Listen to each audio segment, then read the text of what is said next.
Pakistan Islamabad studio से भारत ने आज रेड लाइन क्रॉस की, उसने चनाब का पानी रोका और उसके बाद झेलम के ऊपर और झेलम की एक ट्रिब्यूटरी नीलम रिवर के ऊपर भी यही कार्रवाई करने वाला है। अक़वाम मुत्तहिदा के सेक्रेटरी जनरल तक ये बात पहुँच चुकी है।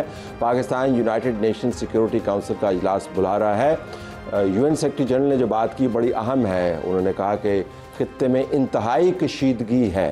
उन्होंने ये भी कहा कि पहलगाम के वाक़े की वो मजम्मत करते हैं, लेकिन दोनों ममालिक को जंग की तरफ नहीं जाना चाहिए, सूरत हाल ख़राब हो सकती है।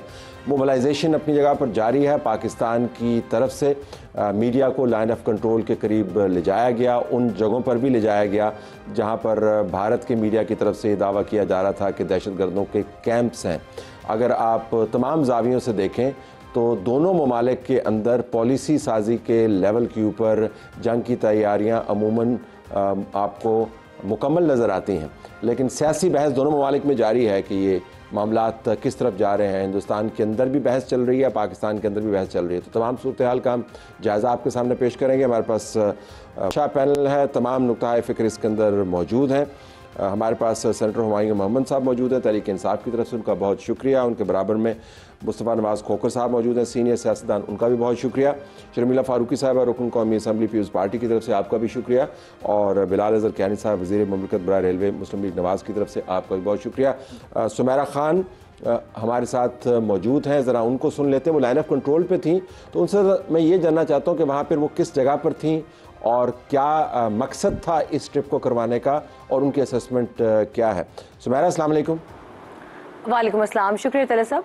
ये बताइएगा कि मीडिया को इस वक्त लाइन ऑफ कंट्रोल या उन जगहों पर ले जाने का मकसद क्या था जहां पर हिंदुस्तान की तरफ से मैं पिछले 26 घंटे में दावे सुन रहा था कि दहशतगर्दों के कैंप्स हैं। ये ट्रिप ये वाजे करने के लिए था कि ऐसी कोई बात नहीं है, या इसके अलावा भी ब्रीफिंग में आपको कुछ बताया गया?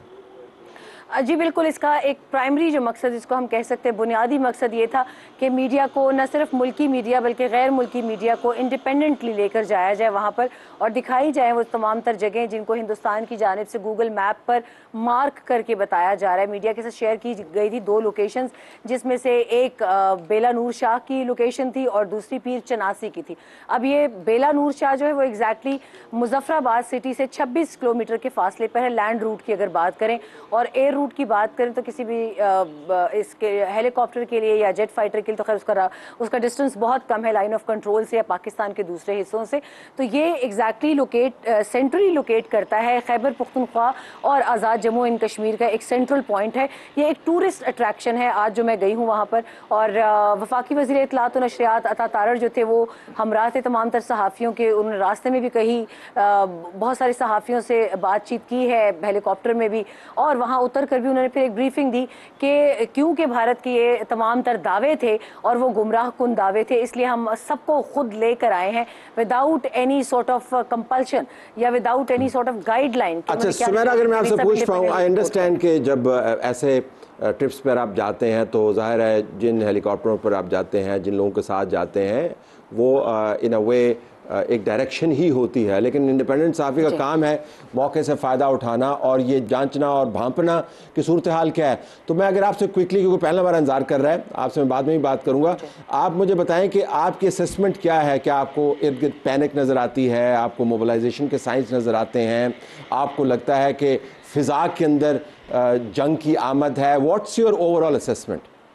तले साहब, फ्रैंकली मैं आपको अगर बताऊं तो मिलिट्री माइट की मोबिलाइजेशन जो है वो तो है, उसमें तो कोई शक नहीं है। तमाम दोनों अतराफ पर फौजें, चाहे वो एयरफोर्स हो, उनकी लैंड फोर्सेस हों, तो काइनेटिक मेजर्स के लिए तैयारी नज़र आती है। और उसके लिए पंजाब में और ख़ास तौर पर आज़ाद जम्मू कश्मीर में, इवन खैबर पख्तूनख्वा में भी, वेस्टर्न बॉर्डर पर भी आपकी जो मिलिट्री इक्विपमेंट है, हार्डवेयर है, वो पहुँचाया जा रहा है, वो तो है। मगर ये वहाँ पर कश्मीरी अवाम का मैं आपको एक बता दूँ, आज मेरी बहुत सारे लोगों से बातचीत हुई वहाँ पर बेला नूर शाह में भी जो टूरिस्ट अट्रैक्शन है वहाँ पर भी और नीचे शहर में भी, तो वहाँ पर कुछ और ही मंजर है। वो हमसे पूछ रहे थे कि आखिर भारत ने जंग कब शुरू करनी है। हम इंतज़ार कर रहे हैं कि वो कोई इनिशिएट करें और फिर उसका हम मुंह तोड़ जवाब दें, क्योंकि लोगों को जंग और जंग की इम्प्लीकेशंस का इतना आइडिया नहीं है, specifically when it happens between 2 gigantic nuclear powers. तो आई थिंक एक जंग का इंतज़ार वहाँ के शहरी कर रहे हैं। और बीच में अब चनाब के पानी का भी जिक्र आया कि आज चनाब का पानी भी रोका गया, तो ये खबरें भी वहाँ लम्हा ब लम्हा, जिनके पास रेडियो सेट्स हैं, जिनके पास टीवी है, जिनके पास इंटरनेट की रसाई है।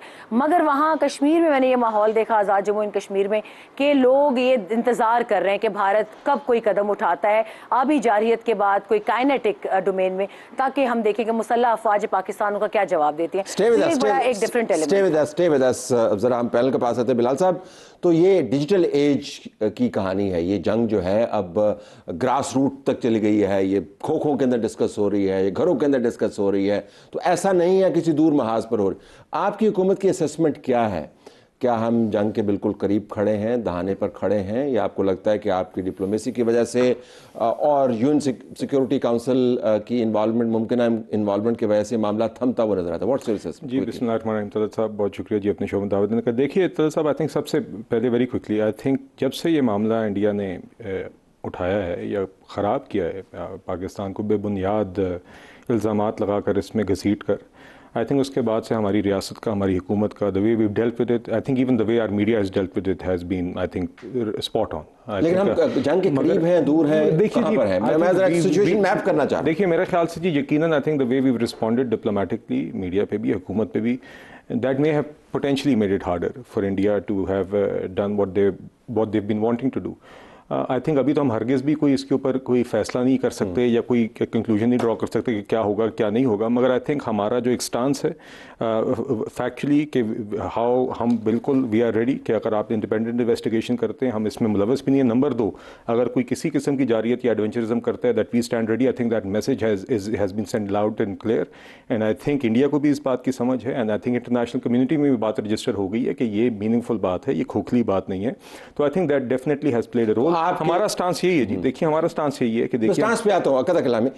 तो आपका मानना ये है कि आपकी डिप्लोमेसी और मैनूवर की वजह से एक बंदा है, आई थिंक की वजह से, I like to think that has played a role, and I think हमारी जो एक रेडीनेस थी ओवरऑल, एक जो रिस्पॉन्स रहा है as a state and as a people, I think that has played a role, और जो रेडीनेस हमने दिखाई, आई थिंक ये काबिल दीद है जी। अच्छा खोखर साहब, मोहम्मद साहब, आप दोनों कल की ब्रीफिंग में नहीं थे, आपकी पार्टी बाय चॉइस, खोखर साहब आपको दावत नहीं दी गई, which is another very strange thing, but we can discuss that.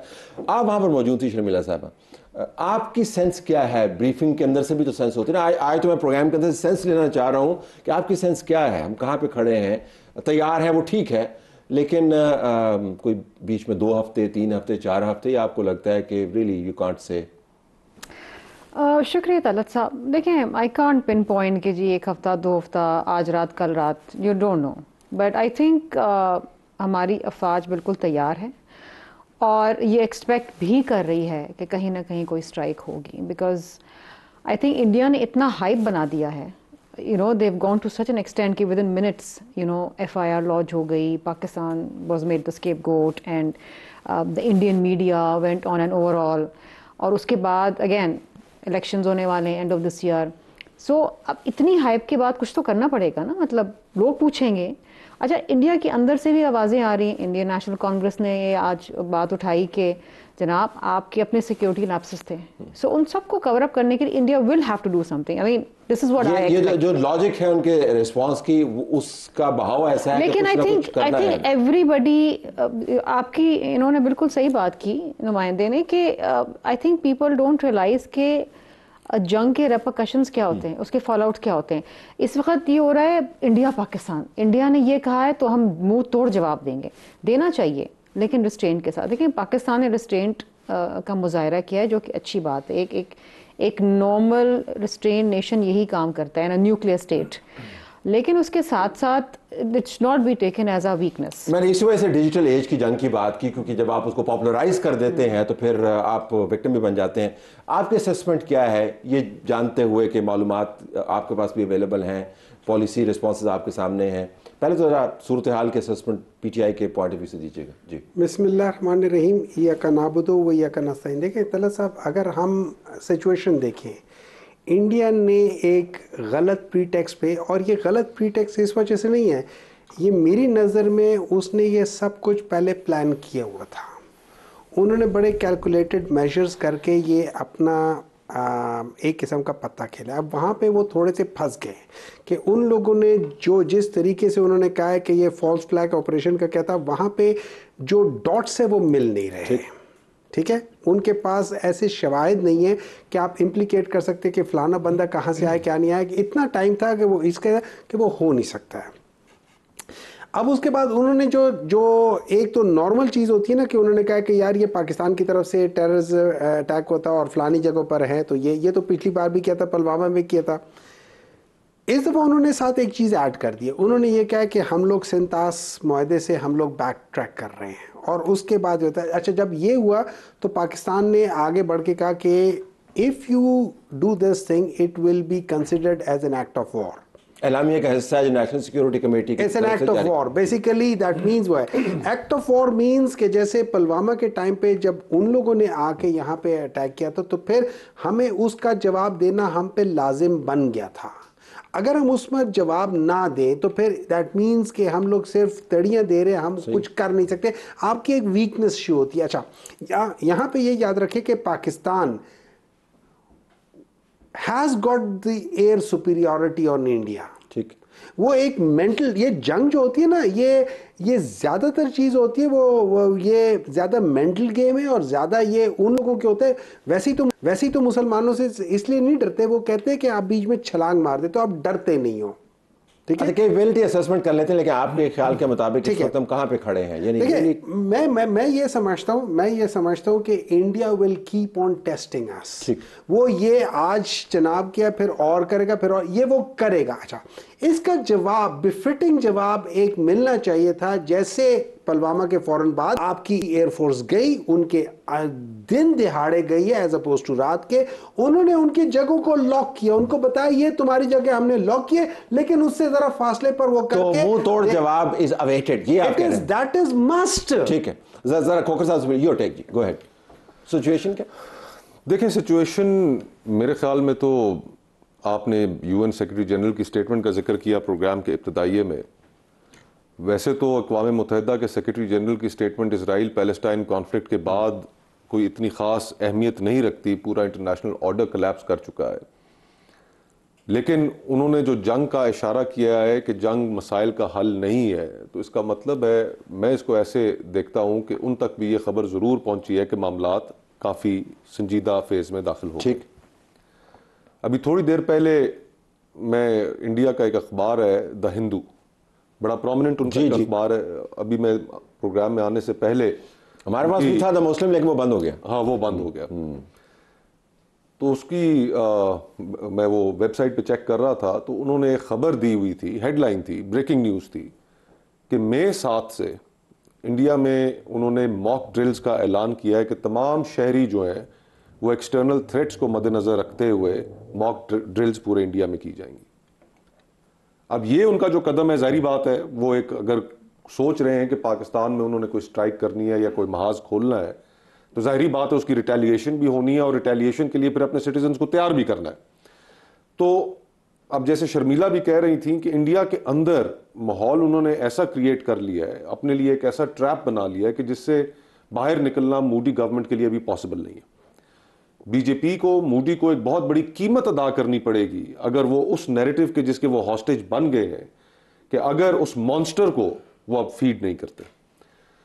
तो एक अनफॉर्चुनेटली लग ऐसे ही रहा है कि स्ट्राइक या कोई और चीज़ हो सकती है, लेकिन इस चीज़ का भी इत्मीनान है तलत भाई के पिछले 20 सालों से हमारी अफवाज दहशतगर्दी के खिलाफ जो जंग लड़ रही है और बड़ी बहादुरी से लड़ रही हैं, उसमें बड़ी हमने सेक्रीफाइसेस भी दी।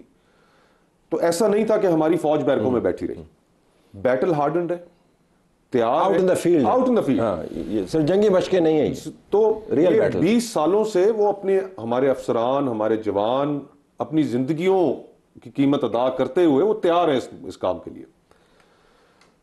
तो खुदा खैर करे, जंगें फिर बाहर तौर जंग हुआ करती है, उसके अंदर नुकसान भी होता है, और दोनों मुल्क न्यूक्लियर हैं। और अगर मैं एक और आर्टिकल देख रहा था किसी जगह इंडिया के ही एक अखबार में, तो उसके अंदर उन्होंने एक स्ट्रेटेजिक जो असेसमेंट की थी वो ये थी कि पाकिस्तान की जो ज़्यादा कैपेसिटी है वो शॉर्ट टर्म रिस्पॉन्सेज में है। मफरूजा उनका यही दुरुस्त नहीं है वैसे, और वो चाहते हैं कि ये भी पॉसिबिलिटी है कि एक लॉन्ग ड्रॉन लंबा कॉन्फ्लिक्ट चलाया जाए। तो ये जरा इधर आ जाते हैं पॉलिसी के ऊपर। ये तो मैपिंग हो गई। अब उन्होंने पानी बंद करना शुरू कर दिया है, जो माहौल है उसके ऊपर भी हम एग्री करते हैं। अब मोहम्मद साहब का मानना ये है कि जब आपने नेशनल सिक्योरिटी कमेटी के एलामिया में कह दिया है कि फुल स्पेक्ट्रम रिस्पॉन्स आएगा अगर आपने पानी को डाइवर्ट किया या आपने रोका, और आज से उन्होंने आगाज़ कर दिया, तो आपके पास अब ऑप्शंस जो हैं अपने एलामिये की हद के अंदर महदूद होती जाएंगी। तो इसके ऊपर कोई है, ज़ाहिर है हमने रद्दमल देना होगा, अगर वो पानी बंद रखें या आप वेट करेंगे कि अगला मूव उनका देखते हैं, या डिप्लोमेसी को आप मज़ीद 3-4 दिन, एक हफ्ता 10 दिन देंगे? तो साहब देखिए, बात यह है कि I think no words were minced when this was said in the national security committee, और उसके ऊपर कायम है, हमारी हुकूमत भी कायम है, रियासत कायम है, अफवाज कायम है कि पानी के ऊपर तो किसी किस्म की भी आप समझौता नहीं है, और it will be considered as an act of war. अब आज ये खबर आई है इंडिया की तरफ से भी, हमने कुछ एक्सपर्ट्स को भी देखा। I think this will first have to be verified obviously हमारे एंड से, हमारे जो भी एक्सपर्ट्स हैं यहाँ पे, and the data that we get, and then I think the appropriate response. Data तो आउट है, जब तो डेटा तो आपके पास आ गया, इरफान ने आपको बता दिया। मैं आपसे ये कह रहा हूँ क्योंकि आज की डेवलपमेंट है, तो नेचुरली आई थिंक एक आपकी when you said it's an act of war, तो फिर I can't preclude anything, because you see अगर इंडिया को इस बात का पता है और इसके बावजूद इन्होंने किया है, तो obviously all options are then open.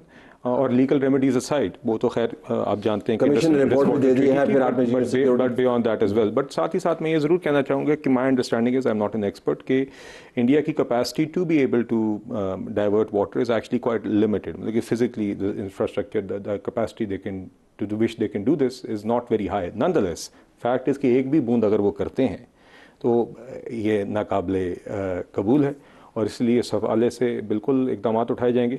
मैं एक बात ज़रूर कहना चाहूँगा तो साहब, जो बात मुस्तफ़ा साहब ने, शर्मिला साहिबा ने की है, आई थिंक ये बात बिल्कुल बजाय कि इंडिया ने अपने आप को एक कॉर्नर में डाल दिया है, और इसीलिए और भी ज़्यादा ज़रूरी है कि we remain ready at any point, because it's amazing एक दो बातें हमें कल ब्रीफिंग में भी आई थी, these are all things that are in the public sphere, कि मिसाल के तौर पर एक हादसा हुआ है और उसके 10 मिनट के अंदर FIR कट गई है, मगर साथ ही साथ शख्स जो उसमें डाइड, उनकी बीवी कह रही है कि 1.5 घंटे तक कोई बंदा, ही वाज ब्लीडिंग और कोई बंदा नहीं आया। तो कहाँ पे 1.5 घंटे बाद रिस्पॉन्डर नहीं आया, मगर 10 मिनट, तो ये तजादात हैं जो उनके शहरियों के निकले हुए हैं, जिसको वो सप्रेस कर रहे हैं। लेकिन हमने ये तजादात जो हैं वो उसको अपने केस में कन्वर्ट करना है और दुनिया में हमने लेके जाना है।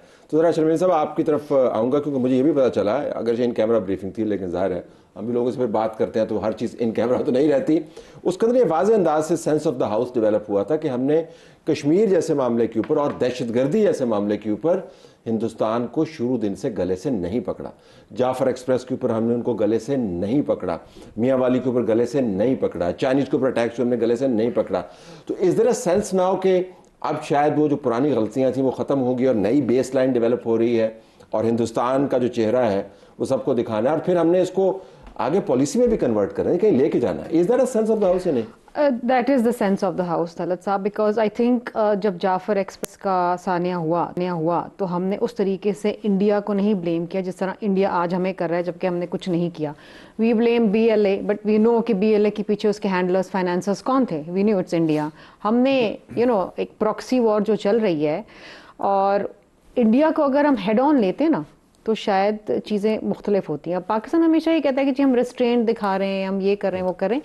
आई थिंक विद इंडिया रिस्ट्रेंट दिखाना is I think not the way forward any more. India के शवाहिद मौजूद हैं, उनकी इन बलूचिस्तान डोसियर्स मौजूद हैं। आई थिंक हमने जो लास्ट डोसियर एक्सचेंज किया था वो शर्म शेख के अंदर किया था। इंडिया को हम उस तरह हेड ऑन नहीं लेते हैं। और इंडिया, अच्छा हम जो हैं पाकिस्तान, हमने बड़ी कुर्बानी दी, हमारे 80-90 हज़ार लोग शहीद हो गए, उसमें फ़ौजी भी हैं, सिविलियन भी हैं, $150 बिलियन का इकोनॉमिक फॉल आउट हुआ है, बहुत सारी चीज़ें हुई हैं, but we have not been able to sell that narrative. And ये हकीकत है, ऑन ग्राउंड रियलिटी है ना, लोग समझते हैं।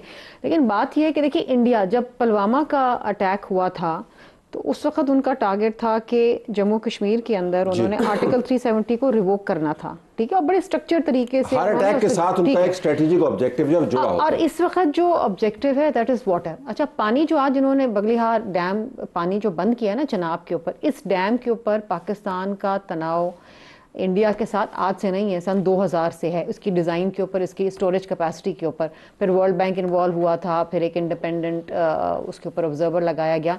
India one the case, but again उसमें कहा गया कि डिज़ाइन जो है उसको रीडिज़ाइन करें।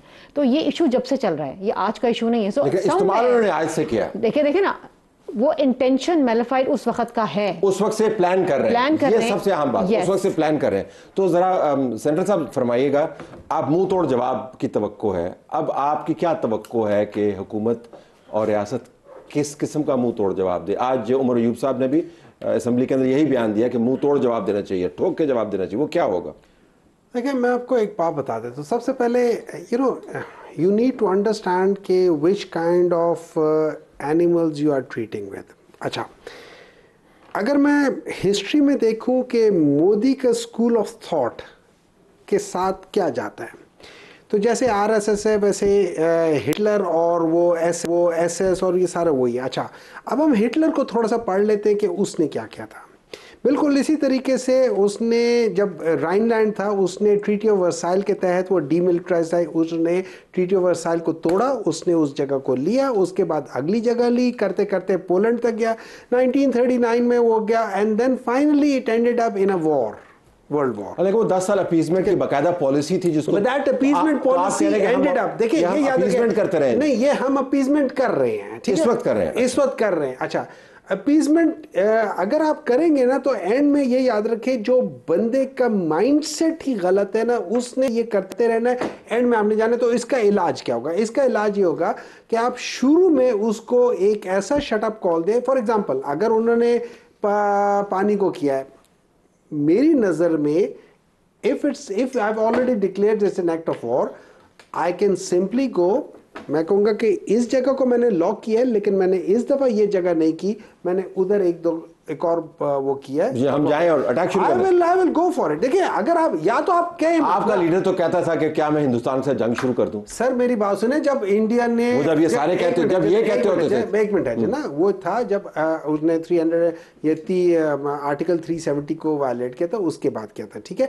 यहाँ पे जब उसने आए थे और उन्होंने पुलवामा का किया था, उन्होंने जाके अगले दिन दिहाड़े करके आए थे, उल्टा उनका जहाज भी गिराया था, उल्टा सब कुछ करके अभिनंदन को वापस भी कर दिया था ना। फिर देखिए, वो ये याद रखिए, अभिनंदन was kind of a war prisoner, ठीक है। वॉर प्रिजनर को अगर आपको वो ट्रीटीज वगैरह सारी करनी होती है, it was at the same time ये बहुत बड़ा थप्पड़ है कि आप अगले को पकड़ के करके फिर वापस दे दे कि भाई ये हमने तुम्हें दे दिया, आइंदा इंसान तो आपने मैं ये समझता हूँ यहाँ पे कोई इस किस्म का, मे बी नॉट अटैक और something like that, but something has to be done. Something, what is that something? देखिए, दिस समथिंग के लिए पीसी का होना बहुत जरूरी है। दिस समथिंग के लिए मैं ये समझता हूं कि सारे इनको हैं, सारे हैं, सबको बुलाए, मौलाना साहब बुलाए, सबको बुलाए। जाते नहीं है, जब आपको बुलाते हैं आप फिर देखिए, एक मिनट है, ये जो गए थे वहां पे उन्होंने क्या कहा है? हम तो नहीं कहते, हम तो बहुत बुरे लोग हैं, हम तो एंटी स्टेट वाले, बिल्कुल उसी तरीके से हम बिल्कुल उसी तरह एंटी स्टेट, जैसे कांग्रेस वालों ने उनके खिलाफ किया तो कांग्रेस वाले भी एंटी स्टेट है ना, क्या कहा? हम लोग भी एंटी स्टेट। जल्दी बता ना, जो गए थे उन्होंने क्या कहा? मौलाना फजलुर रहमान साहब ने कहा है कि तो आज हाउस के अंदर मिनिस्टर्स के ना होने पे कहा था उन्होंने, ये थोड़ी कहा था उन्होंने। इसके बारे में भी ये क्या, मैं कामरान साहब से पूछा, उन्होंने कहा कि ये सीरियसली हाउस में कहते हैं मिनिस्टर्स नहीं थे, उन्होंने कहा कि मैं हाउस के अंदर आया था बात करने के लिए, लेकिन यहाँ पे तो मिनिस्टर्स ही नहीं है, इस पे उन्होंने कहा। उन्होंने मेरे ख्याल में उसके ऊपर भी उसका कमेंट किया। Let me take a break है, वापस आते हैं कि हमें क्या करना चाहिए, जाकर थाड़ से बम दाग दें या कुछ करें, वो कुछ क्या होगा ब्रेक के बाद।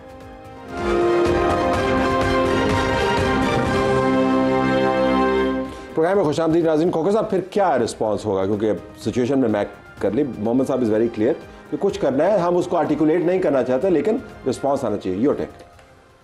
तलत भाई, आपने कुछ देर पहले गुफ्तगू दौरान कुछ चीज़ें गिनवाई कि ऐसे हुआ ऐसे हुआ। एक चीज़ मेरे ख्याल से जो हम पिछले, अब तो उसका वक्त गुजर चुका है, लेकिन 5-6 महीने, 1 साल के अंदर कुछ वाक़यात ऐसे हुए जहाँ पर हम इंडिया को डिप्लोमेटिकली बहुत कॉर्नर कर सकते थे और वो अपॉर्चुनिटी हमने अवेल नहीं की, ज़ाया की। फॉर एग्जांपल, वेस्ट के अंदर जो असैसिनेशंस हुई हैं, जो इंडिया ने करवाई हैं, कनाडा की हुकूमत का और भारत की हुकूमत का जो डिप्लोमेटिक टिफ हुआ, वो इतना बढ़ गया आगे कि आप अगर उसको उस वक्त ठीक तरीके से परसू करते अमेरिका के अंदर उन्होंने कोशिश की असैसिनेशन की, वेस्ट में बरतानिया के अंदर उन्होंने कोशिश की। तो वो एक ऐसा मौका था कि जिसमें अगर आप ठीक तरीके से परसू करते तो आप कम अज कम आप उनको कॉर्नर कर सकते थे। फिर हमारा लोकस उस पे के ऊपर क्या था, हमारी स्टैंड उसके ऊपर क्या थी? हमारी स्टैंडिंग तो थी ही नहीं। देखे ना, वेस्टर्न ईयर्स जब आपकी एक बात सुनना चाह रहे थे या एक मौका था कि जहां पर वो आपकी बात सुन तेज सकते गेंद थे। फेंका आपकी तरफ? नहीं, मैं भी एक और तरफ भी आ रहा हूं। मैं एक और तरफ भी आ रहा हूं कि देखिए हमारे मुल्क के अंदर भी असैसिनेशन हुई हैं। गार्डियन की स्टोरी हुई ना, हम हाथ में हाथ धरे बैठे रहे। हम तो हैरान थे, कई हम आपस में गुफ्तगू करते थे कि यार ये क्या सिलसिला हो रहा है।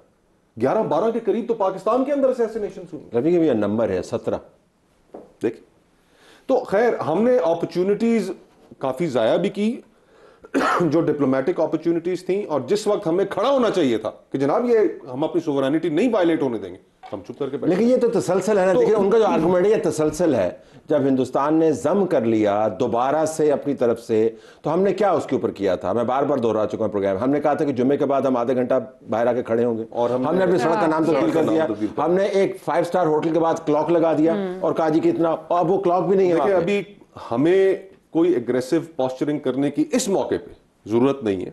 इसलिए जरूरत नहीं है कि अगर इंडिया कोई एक्ट करता है तो वो आर्टिकल 2 है यूएन चार्टर का, वो अपनी एक इंटरनेशनल जो रिस्पॉन्सिबिलिटी है उसको वायलेट करेगा, और हमें राइट ऑफ सेल्फ डिफेंस है। ठीक है।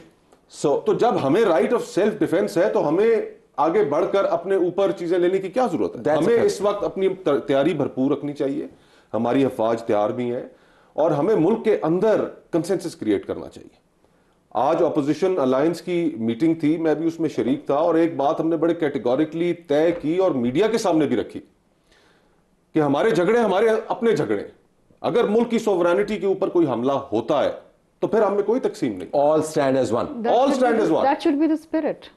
ये इससे तो आप इत्तेफाक करते हैं ना। आपको जरा काविश नहीं की इनको वैसे बनाने की? नहीं जी, देखिए आप भी जो है साहब इनको वो डंग टपाते हैं। नहीं डॉक्टर साहब, इनको अब मैं देखिए ये मौका नहीं है, मैं आपको बताऊं जी, हम डंग टपाने का मौका नहीं है, मैं कह रहा हूं आपको। नहीं, मौका नहीं है कि अब हम इन बातों में पड़े कि पीटीआई क्या ये क्या वो, क्योंकि रियली आपने देखा मैंने इस प्रोग्राम में कोई ऐसा हमने इशू रेज नहीं किया। Thank you very much for that and thank you very much for that कि हमने नहीं रेज किया जी। लेकिन कोशिश आपको ज्यादा करनी चाहिए। देखिए जी, नहीं तलत साहब आप मुझे कहें कोई इस मौके पे आके एहसान कर रहा है कौम पर, मैं माजरत के साथ मैं इस तरफ नहीं जाना चाहता। आपकी जिम्मेदारी है। हम चाहते थे कि कल ये वहां पर मौजूद होते, हम चाहते नहीं सर। देखिए दावत दी ना, दावत दी, और क्या करें। और आप मुझे बताइए, अगर इस वक्त पे भी आप समझते हैं कि आपको घसीट के लाने की जरूरत है, आपने अगर एक इनका मार्च रुकवाने के लिए रात को इमरान खान की जेल का दरवाजा खुलवा सकते हैं, जो को खुलवाया गया, मुलाकात करवा सकते हैं, तो इस मामले पे नहीं करवा सकते हैं? नहीं देखिए बात ये I'm just trying to understand कि मैं कलामी की माफी चाहूं, मौलाना फजलुर रहमान साहब ऑन रिकॉर्ड है, मैं आपको उनका क्लिप सुनवा सकता हूं। उन्होंने कहा मेरे से रब्ता नहीं किया गया। हाँ, मेरी पार्टी को पता नहीं था। हाँ, ये इस तरह कंसेंसस पैदा किया जाता है। नहीं देखिए किस मौके पर ये आज उन्होंने कहा, ये आज उन्होंने कहा ब्रीफिंग हुई है जी। हाँ, नूर आलम साहब वहां पे मौजूद देखिए, आज मौलाना साहब कह रहे हैं कि मेरी पार्टी को पता नहीं। उनकी पार्टी, नूर आलम साहब उनकी पार्टी वो नहीं कर रहे हैं। नहीं देखिए, ये फिर नूर आलम, फिर ये उनकी लापरवाही, ये तो उनका नूर आलम साहब का मामला, उनकी रिप्रेजेंट। देखिए so this is factually incorrect. मौलाना साहब is saying this, he is wrong, माजरत के साथ ही इज रॉन्ग। इस तरह की बातें इस मौके पर मामले को खराब सिर्फ ये कह रहा हूं कि अंदर खाने जो है वो तो सबने कह दिया कि हम एक हैं, अब हम जरा उसको और देखिए बहस में लेके माजरत के साथ। देखिए आज भी मैं honestly as leader of the opposition, it was beneath Omar Ayub साहब the speech he did today. वो फिर से उसी मामले में, आज के आप मामलात समझिए, आज मौका है अफवाज पाकिस्तान के हमारे जवानों को सराहने का, ये कहने का कि इस मामले पर हम सब बैरिस्टर गौहर को सुने या मोहम्मद साहब को सुने या ना सुने, मुझे तो ये पता है क्यों ना सुने। ऑपोजिशन, आपने leader of the opposition Imran Khan ने वहां पे खड़ा किया है, वो रोजाना घंटे की तकरीर करते हैं, और आज उनकी घंटे की तकरीर वही थी जो उनकी 6 महीने पहले थी। ये कोई मौका है, हम इन बातों में नहीं पढ़ना चाहते, मगर देखिए हम कहते हैं आज आप कल आते, हम आपको वेलकम करते, आप वहां पे आते बेहतर होता। आप सिक्योरिटी ब्रीफिंग में पहले जो असेंबली में इन कैमरा हुई थी वहां पे आते बेहतर होता। आप गलत करते हैं। इनकी पार्टी के कायद ने कहा कि शेर जो है वो अवाम का खून चूसता है और इस तरह काम करता है। आपने नहरों के मंसूबे को फिर लेके गए कि नहीं काउंसिल ऑफ कॉमन इंटरेस्ट में? ये देखिए बातों से क्या होता है, कहने का मकसद ये कि मौका शनासी भी की चीज़ है। जरा हम उनका पॉइंट ऑफ व्यू ले लें कि ये वैसे आप तो धमकी भी देते हैं और साथ भी बैठ जाते हैं, ये आपके पास क्या गिदर सिंह है? इनको भी धमकी की बात नहीं है तलत साहब, बात उसूल की बात है। हमने पहले ऑफिशियल चैनल इस्तेमाल किया, प्राइम मिनिस्टर को खतूत लिखे जो कि वज़ीर आला सिंध ने लिखे, उससे बात नहीं बनी तो हमने कौमी असम्बली में बात की, हमने सन असम्बली में रेजोल्यूशन लेकर आए, उससे बात नहीं बनी तो फिर हमने जल से जुलूस करना शुरू कर दिया। कुछ आप वाले तरीके का नहीं, ये तो सीधा मार धाड़ पे आ जाते हैं ना। अच्छा अगेन, लेकिन आपका तलत साहब नहीं, तलत साहब एक second, there is a world of difference between Peoples Party and PTI. मैं स्ट्रेटजी की बात कर रहा हूं। हम अगर बात करते हैं तो उसूलों की बात करते हैं, को कौम के इशू के ऊपर बात करते हैं ना। ये सिंध के पानी का मसला था, लाइवलीहुड का मसला था, कनालों का मसला था। जब हम कनालों पे बात कर रहे थे, रेजोल्यूशन लेकर आ रहे थे, इन्होंने हाउस से बाइकआउट किया। ये बात करते हैं कैदी नंबर 804 के ऊपर। उसके अलावा हाँ वो लगा, अच्छी बात है, बिल्कुल लगाएं, मैं मना नहीं कर रही, लेकिन अगर आप कौमी असम्बली में बैठे हैं तो कौम के इशू की तो बात करें ना, तो कौम के मसाइल की तो बात करें, उस पर बात करें, व्हाई नॉट। लेकिन कोई भी टॉपिक आप उठा लें, आज उमर अयूब साहब ने कहा जी मेरी स्पीच लाइव आनी चाहिए, कमिटमेंट दें स्पीकर को, कहते रहे कमिटमेंट दें, वो कहते रहे भाई नजर आ रही है, सब देख रहे हैं। क्या कहना चाह रहे थे? Again the speech was so below the belt, मतलब it had nothing to do with. अच्छा, उस स्पीच के ऊपर मेरे अपने कुछ मालूमात है, मैं ज़ाहिर बतौर एंकर को बहुत ज़्यादा मैं नहीं बनना चाहता, शुरुआत उन्होंने, लेकिन इनकी पार्टी के अंदर कोई लोग ज़्यादा खुश नहीं है उस स्पीच के ऊपर, ये भी मैं आपको बता दूं। तो आपको पार्टी का जो मेन स्ट्रीम सेंटिमेंट है उससे कनेक्ट करना चाहिए।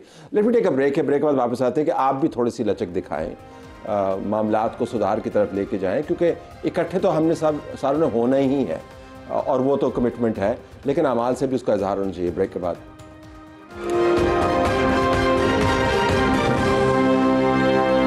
मोहम्मद साहब, the ball is in your court, तो आप कुछ लचक दिखा सकते हैं? देखिए तला साहब, इस तरह है, मैं थोड़ा सा मतलब आपके व्यूअर्स के लिए मैं एक मिसाल देना चाहता हूँ जो डेली के लिहाज से। इधर हम 5 लोग बैठे हुए हैं, you are the anchor person, ठीक है।